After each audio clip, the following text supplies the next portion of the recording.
Hello everybody and welcome back to the channel. My name is Matt and I do like video games, and in today's video we're talking about $70 games because there has been some recent data to suggest that perhaps these $70 games aren't selling as well as some of these companies would have hoped, and as a consumer myself, I'm pretty happy about that. So let's get right into it.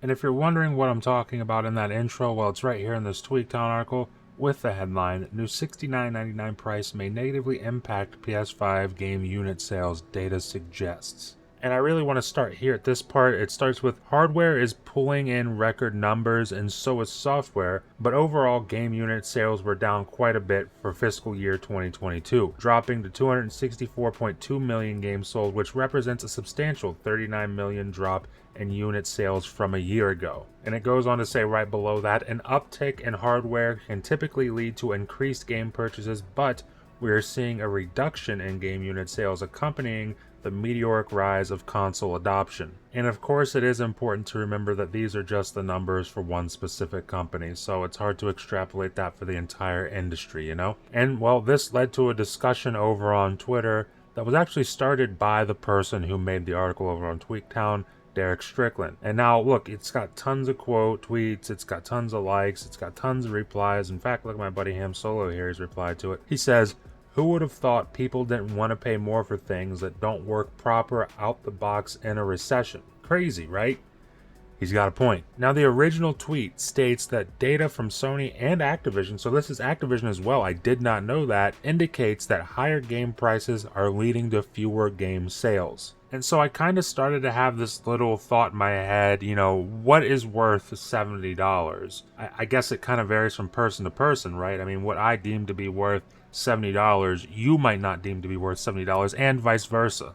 Just like you might not think anything is worth $70, just like I might not think anything is worth $70. It's so different from person to person. I know for me personally, and I guess this is kind of the general consensus among the community, is that, you know, $70 games aren't an issue for me. I'll spend $70 for a game. I've done it before and I'll do it again. I'm gonna do it plenty of times this year. But for me personally, when a company says that their game is $70, it has to check all the boxes for me. It has to have a certain amount of content, it has to have a certain amount of quality, and it has to be something obviously I enjoy, but that's just common sense. And it can't just be one or two of those boxes being checked, it has to be all three. I used an example. I quote tweeted this Derek Strickland guy, I quote tweeted this over on Twitter, and in fact, let me bring that up for you. So I quote tweeted this tweet. I said, "It's not the price, it's the quality and the content." I used Rift Apart as an example.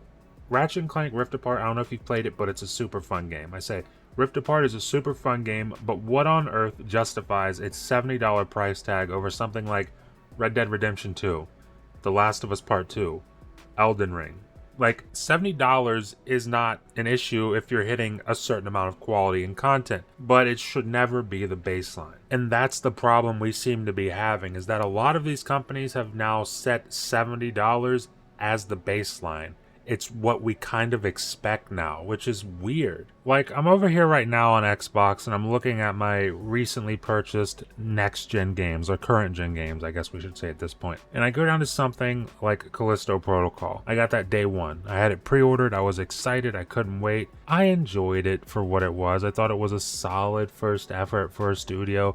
But that's not a $70 game, guys. That game is not worth $70. So what justifies that $70 price tag over something like Cyberpunk at $60? Now, I get that Cyberpunk launched broken on last-gen consoles, but I played it on Series X, and it was wonderful. I didn't have really any issues with it at all, outside of, you know, the game like hitched every once in a while. Very rarely did that happen for me, but other than that, I had a great time with that game. And you think about the amount of content, the amount of, especially now, if you buy this game now, you're getting the best version of what I would consider to be one of the greatest RPGs ever made. Like, you're getting a stupid amount of content and a ridiculous amount of quality. And even better than Cyberpunk, let's just use Elden Ring as an example. $60 game, One of the greatest games I've ever played in my life. This game is so good that I don't like Souls games, and I love it. I love it. I absolutely love this game. I put this game up there with like the likes of Skyrim. And Skyrim to me is the greatest game ever created. So I look at a game like Elden Ring and I think there is not a single $70 game that I've purchased this generation that beats,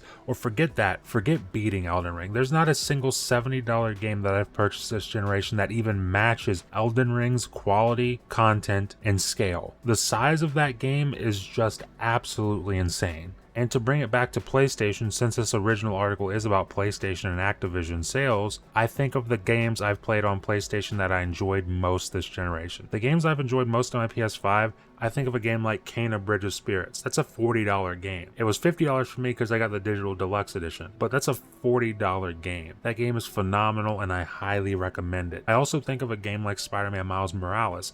That's a $50 game. I enjoyed that a good amount more than I enjoyed Spider-Man 2018 for $60 at the time. And if I compare either of those to a game like Ratchet & Clank, I bought Ratchet & Clank. I had it pre-ordered, got it day one. Ratchet & Clank Rift Apart was $70.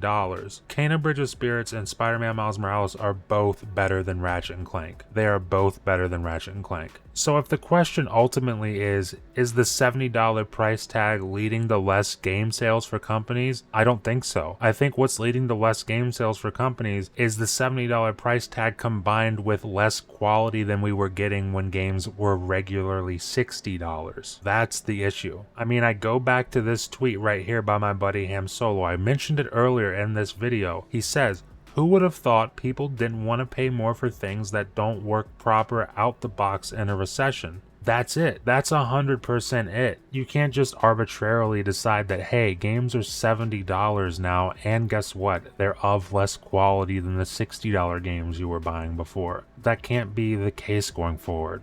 It shouldn't be the case. I mean, obviously it can because companies are doing it, but it absolutely shouldn't be the case. And guys, I even said it over on Twitter that this doesn't exclude Xbox because the same can be said for them raising their games prices to $70. But you know what the difference is with Xbox is that, well, I'll decide what's worth my $70 by playing it in Game Pass first. I'm not worried about Starfield. That's going to be worth $70 because I know I'll put a ridiculous amount of time into it. Same with Arcane's game. They have a lot of replayability. You can play them different ways, get different endings. That's the case with Arcane games. That's worth it to me. But I'll tell you what, the second that Microsoft releases a game for $70 that I don't deem to be worth $70, I'll play it in Game Pass.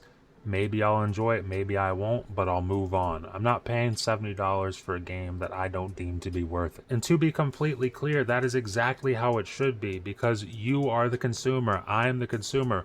We get to decide this stuff. What's worth our money? That's up to us. So leave a comment down below.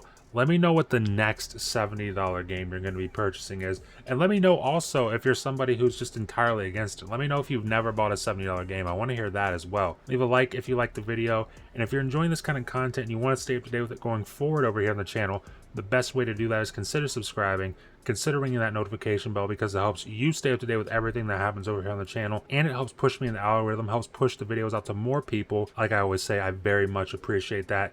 And with that being said, thank you for watching, and I will see you in the next video.